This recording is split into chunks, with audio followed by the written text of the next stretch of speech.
आज आपण बनवणार आहोत soft and spongy banana cake. तुम्ही बघू शकता ह्याचं टेक्स्चर एकदम मस्त झालेलं आहे. यासाठी तुम्ही माझ्या चॅनलवर नवीन असाल तर माझ्या चॅनलला सबस्क्राईब करा.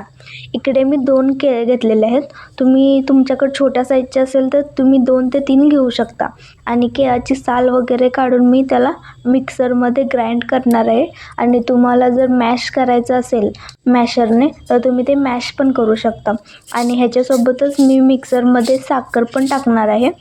साखर मी ह्याच्यामध्ये 1.5 कप म्हणजे अर्धा कप इतकी घेतलेली आहे. आणि साखर वगैरे टाकून ह्याच्यामध्ये आपण ब्लेंड करायचं आहे व्यवस्थित. एकदम फाईन नाही केलं तरी चालेल, थोडं थोडं मोठं राहिलं ना तरी पण छान वाटतं, त्याच्यामध्ये लागतं केकमध्ये. आणि त्यानंतर व्यवस्थित याला एका पॉटमध्ये काढून त्याच्यामध्ये व्हॅनिला एसेन्स टाकणार आहे. ॲक्च्युली माझा व्हॅनिला एसेन्स संपत आला आणि ह्याच्यामध्ये मी व्हॅनिला एसेन्स 1.5 टेबलस्पून टाकला आहे. आणि तुम्ही एक चम्मच असतो ना, अर्धा चम्मच टाकला तरी पण चालेल. आणि ह्याच्यामध्ये मी ऑइल पण टाकलेलं आहे 1.25 कप इतकं. तुम्हाला मी ह्याच्यामध्ये जेवढं काही टाकलं आहे त्याचं पूर्ण डिटेलिंग पण मी डिस्क्रिप्शन बॉक्समध्ये पण देणारच आहे. तिथे जाऊन पण तुम्ही बघू शकता. एकदम सॉफ्ट केक बनतो. तुम्ही एकदा नक्की ट्राय करून बघा. हेल्दी पण आहे. आणि ह्याच्यामध्ये मी मैदा घेतलेला आहे. तुम्हाला जर आटा वापरायचा, आपलं गव्हाचं पीठ वापरायचं असेल तरी तुम्ही गव्हाचं पीठ पण वापरू शकता. आणि ह्याच्यामध्ये 1 वाटी इतकं तुम्ही गव्हाचं पीठ किंवा मैदा टाका. आणि त्यानंतर मी इथे 1/4 कप इतकंच कोको पावडर पण घेतलेलं आहे. कोको पावडरने पण टेस्ट छान येते. तुम्हाला जर कोको पावडर टाकायची नसेल तर नॉर्मल पांढरा पण तुम्ही तो केक बनवू शकता. आणि इथेच मी दूध पण घेतलेलं आहे. दूध पण पहिल्यांदा 1/4 इतकंच घेतलेलं आहे. काय असतं की जे केळाचं पूर्ण मॉइश्चर असतं ना, त्यामुळे जास्त दूध लागत नाही. त्यामुळे मी आधी 1/4 इतकंच दूध घेतलेलं आहे.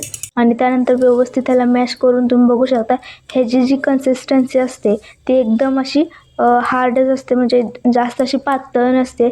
ह्याला जास्त पातळ केलं की काय होतं की व्यवस्थित ते स्पॉन्ज होत नाही. ब्राउनीसाठी किंवा केकसाठी थोडंसं बॅटर जाडसरच असतं. आणि त्यानंतर मी अजून थोडंसं 1 टेबलस्पून इतकंसं थोडंसं दूध टाकून अजून एकदा त्याला मॅश केलेलं आहे व्यवस्थित.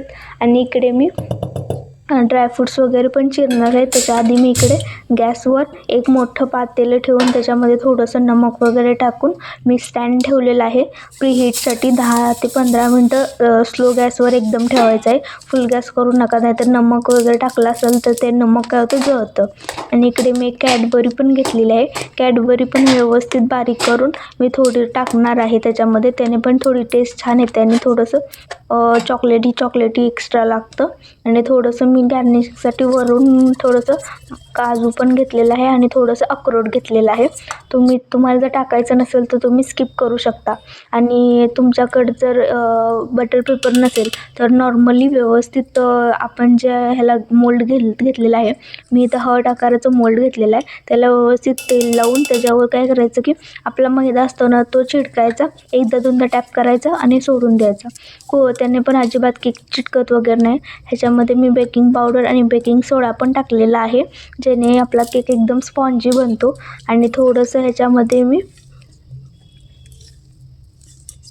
चॉको चिप्स पण टाकलेले आहेत. आणि व्यवस्थित स्टर करून आपण ह्याच्यामध्ये मोल्डमध्ये टाकणार आहोत. थोडंसंच टाकलेलं आहे मी, थोडं वाटीमध्ये पण थोडं एक्स्ट्रा होत होतं ना, त्यामुळे त्या अंदाजाने मी अर्धच टाकलेलं आहे. केक फुगून स्पॉन्ज होतो त्यामुळं अर्धच टाका. आणि थोडं राहिलेलं मी दुसऱ्या वाटीत टाकलेलं आहे. गार्निशिंगसाठी वरनं पण मी थोडं चॉको चिप्स, काजू वगैरे टाकलेले आहेत.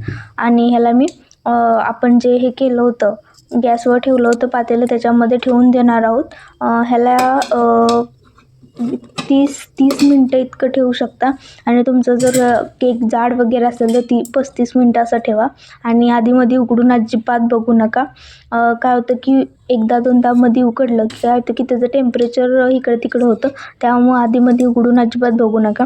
आणि तुम्ही बघू शकता केक एकदम सॉफ्ट अँड स्पॉन्जी झालेलं आहे. आणि हे तुम्ही बघू शकता एकदम मस्त दिसत आहे, सहज निघत पण आहे. आणि त्यानंतर मग आपण तुम्ही बघू शकता एकदम मस्त झालेलं आहे. तुम्ही माझ्या चॅनलवर नवीन असाल तर माझ्या चॅनलला सबस्क्राईब करा अशाच नवीन व्हिडिओसाठी. आणि तुम्ही बघू शकता एकदम सॉफ्ट झालेला आहे आपला केक. आणि तुम्हाला कसं वाटतं नक्की सांगा आणि माझ्या व्हिडिओला एक लाईक पण द्या. थँक्यू. बाय. नेक्स्ट व्हिडिओमध्ये भेटू.